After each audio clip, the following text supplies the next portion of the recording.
सुनीति को प्रताड़ित कर सुरुचि कंपिला राजमहल त्यागने के लिए विवश कर देती है।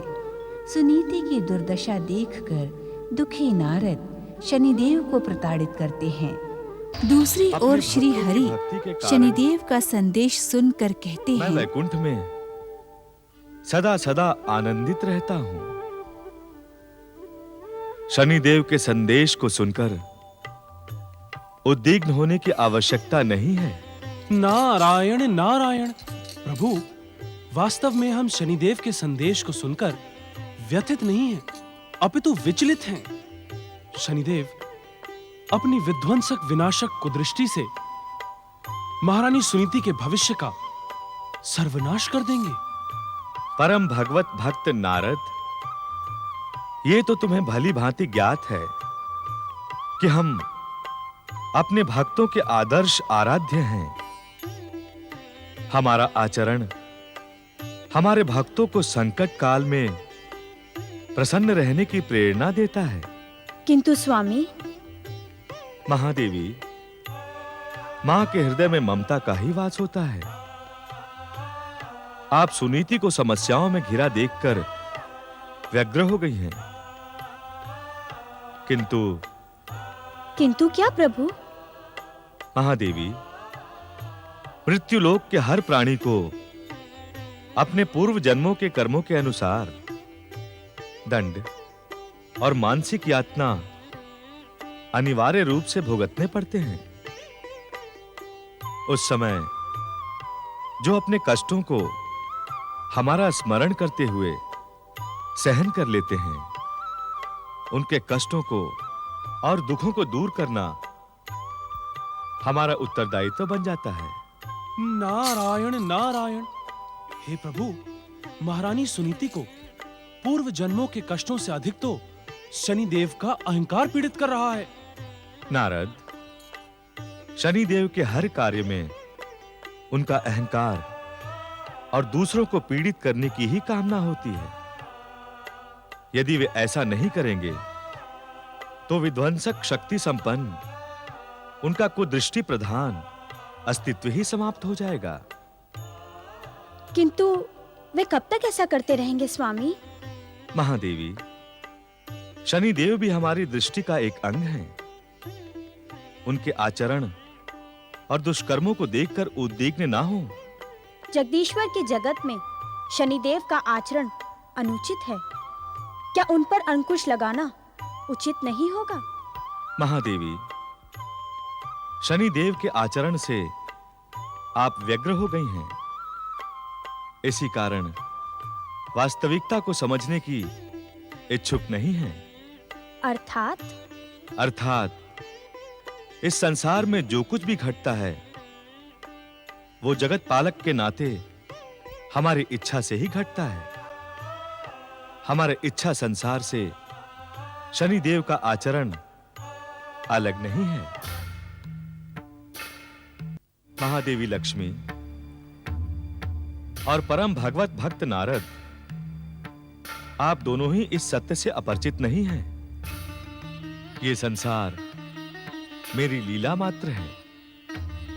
स्वामी, आपके लीला संसार में शनिदेव जैसी विध्वंसक शक्तियों को प्रोत्साहन क्यों प्राप्त हो रहा है? देवर्षि नारद, क्या आप भी अपनी माता जैसा ही प्रश्न पूछने के इच्छुक हैं? प्रभु, पुत्र अपनी मां से तो विपरीत हो नहीं सकता। जब इस संसार के कण कण को आपसे गति प्राप्त होती है, तो शनिदेव जैसी विध्वंसक शक्तियों का क्या काम? नारायण नारायण। नारद, तुम्हें ज्ञात है इस संसार की रचना हमने क्यों की? हमें विश्वास नहीं होता कि तुम दोनों इस सत्य से अपरिचित होगे। कहीं ऐसा तो नहीं कि हमसे सुनने के लोभ में तुम दोनों अपना अज्ञान प्रदर्शित कर रहे हो?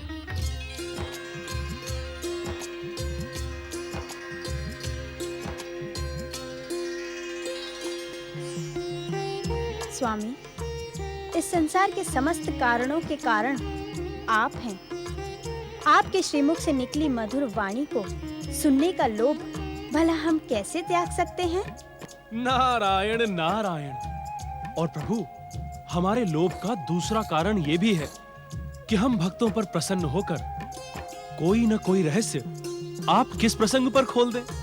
चतुर नारद, तुम्हारी चतुराई अब महादेवी लक्ष्मी के व्यक्तित्व को भी प्रभावित करने लगी है। सुनो, मुझे इस इच्छा संसार को रचने की प्रमुख लीला का कारण है प्राणी मात्र में सत्य, सदाचार, सद्विचार, सत्कर्म और सद्भावना की अलग जगाना। नारायण नारायण। प्रभु, क्या सत्य, सदाचार, सत्कर्म, सद्भावना और सद्विचार की अलख शनिदेव जैसी विध्वंसक शक्तियों के माध्यम से जगेगी? हाँ नारद, शनिदेव जैसी विध्वंसक शक्तियां ही मेरी इच्छा को पूर्ण करने का माध्यम बन जाती है। किस प्रकार? महादेवी, यदि सुनीति के जीवन में आज के जैसा भयानक संकट काल न आता तो क्या वैकुंठ में उसकी चर्चा होती? क्या महादेवी लक्ष्मी उसके भविष्य को लेकर चिंतित होती? और क्या देवर्षि नारद सुनीति के सौभाग्य को लेकर विचलित होते?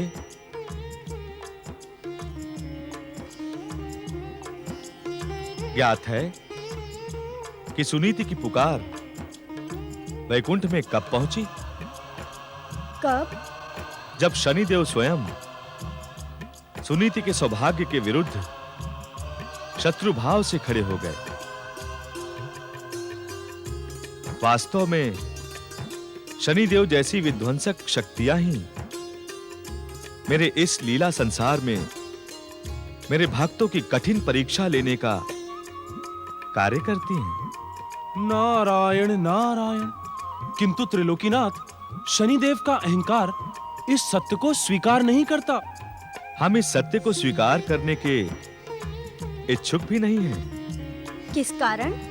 महादेवी, जिस दिन शनिदेव को इस परम सत्य का ज्ञान हो गया, उस दिन वे अपनी विध्वंसक, विनाशक, भयानक और मारक कुदृष्टि पर विश्वास करना छोड़कर आप और देवर्षि नारद की भांति भगवत भक्ति में लीन हो जाएंगे। तब अपने लीला संसार को अपनी इच्छा अनुसार गति देने के लिए हमें एक और शनिदेव का निर्माण करना पड़ेगा। इसी कारण हम शनिदेव के कार्य में बाधा पहुंचाने के इच्छुक नहीं हैं। ऐसी स्थिति में सुनीति का क्या होगा स्वामी? महादेवी, हमें अपने भक्तों की रक्षा करना भली भांति ज्ञात है। हमारी इच्छा के अनुसार शनिदेव सुनीति के सौभाग्य के विरुद्ध कार्य कर रहे हैं। वे हमारी इच्छा से ही इस कार्य में एक निश्चित स्थान पर पहुंचने के पश्चात ठहर जाएंगे। नारायण नारायण। अर्थात तब महारानी सुनीति की शनिदेव की कुदृष्टि से रक्षा होगी और वे अपने निश्चित सौभाग्य को प्राप्त करेंगी। तुम्हारे कथन से ऐसा प्रतीत होता है नारद कि अब तुम हमारी भावना को भली भांति समझ गए हो। नारायण नारायण। तो अब इस क्षण के पश्चात धैर्यवान महारानी सुनीति के जीवन का नया अध्याय प्रारंभ होगा और भविष्य में जो कुछ भी होगा वो सुनीति के पक्ष में शुभ ही होगा।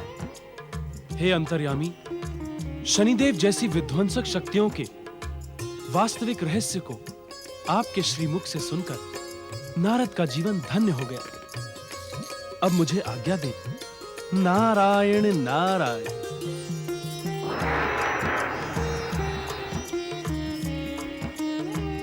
महादेवी, हमें विश्वास है कि अब आप सुनीति के सौभाग्य को लेकर उद्विग्न और विचलित नहीं होंगी।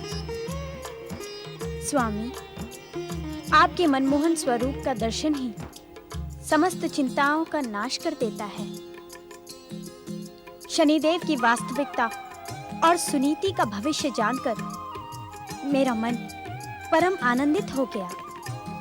आप धन्य हैं स्वामी।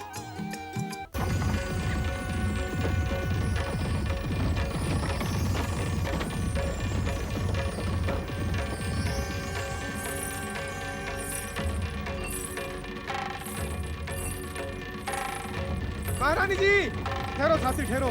महारानी जी, महारानी जी, महारानी जी, महारानी जी,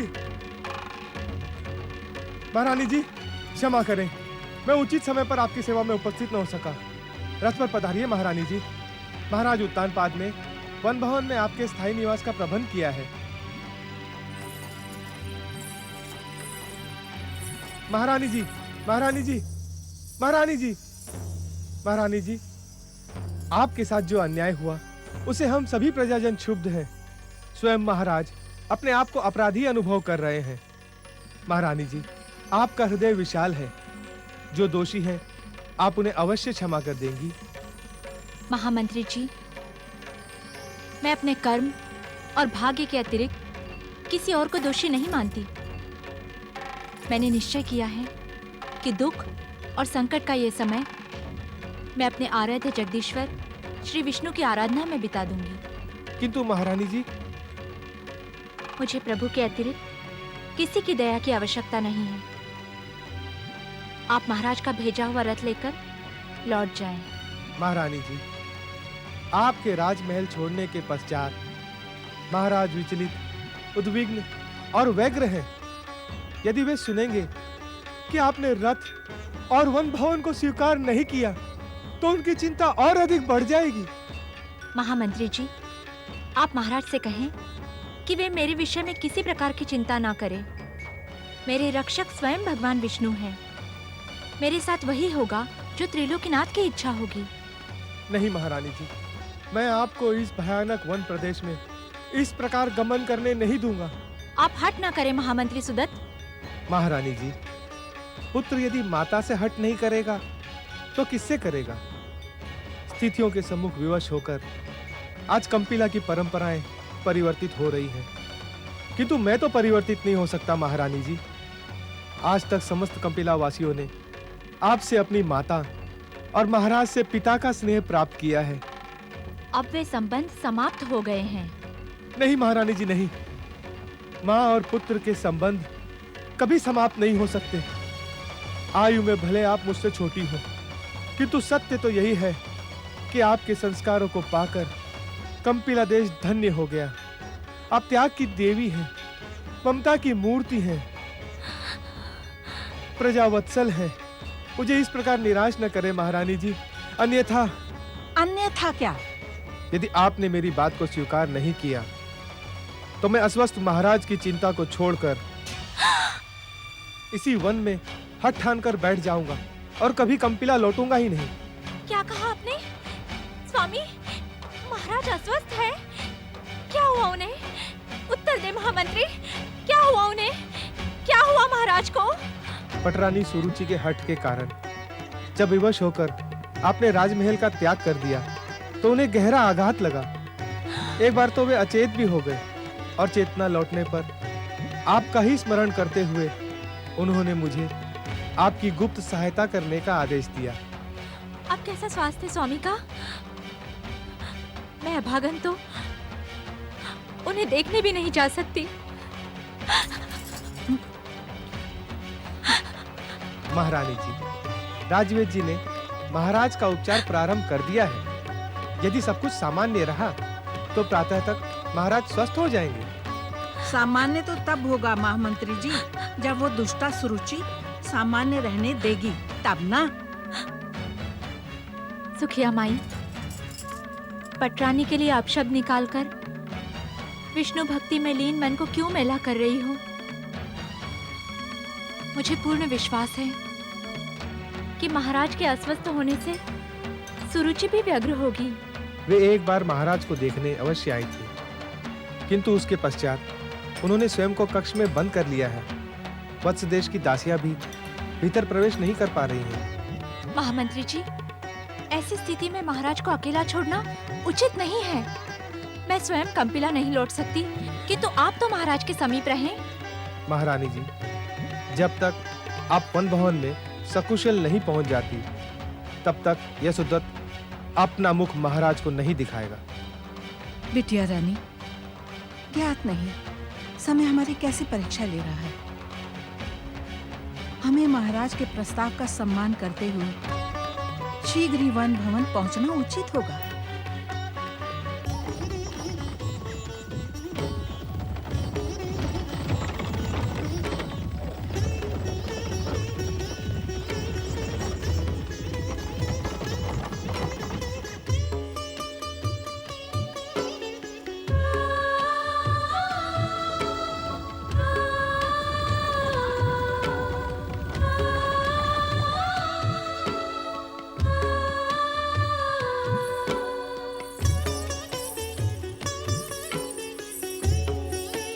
पधारिए महारानी जी।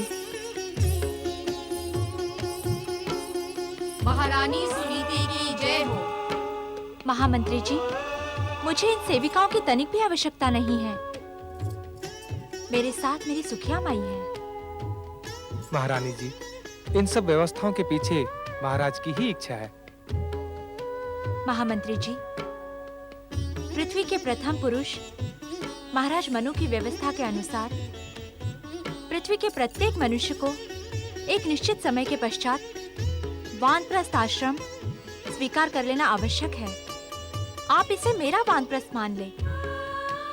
मुझे सेवक और सेविकाओं की आवश्यकता नहीं है। महारानी जी, ये वन बालाएं, ये सेविकाएं पहले से इस वन भवन में नियुक्त हैं। कंपिला राज की ओर से प्रतिमास इन्हें वेतन भी दिया जाता है।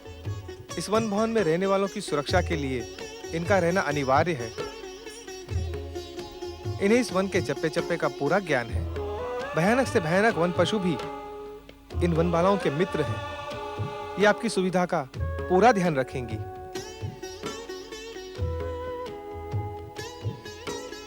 फिर भी यदि आपकी इच्छा न हो तो मैं इन्हें सेवा से हटा देता हूँ।